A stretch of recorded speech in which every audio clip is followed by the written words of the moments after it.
Hello guys, welcome back to this channel. In today's video, I'm going to show you how you can create pretty cherry sleeves and dress to impress. Okay, let's get into it guys. First of all, I'm going to go to this area and then I'm going to wear this arm warmer, and we're going to wear this item as well, and also this one.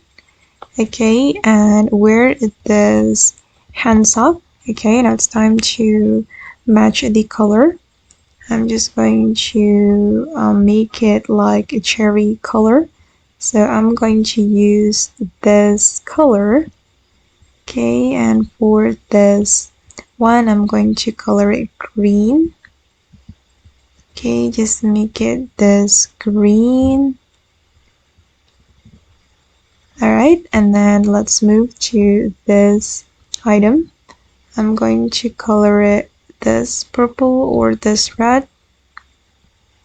Okay, I'm gonna make this color.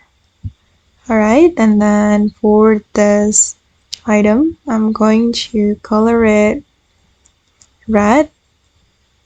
Oops, sorry, not this part, but this part. Okay, and for this first selection, I'm going to apply this pattern.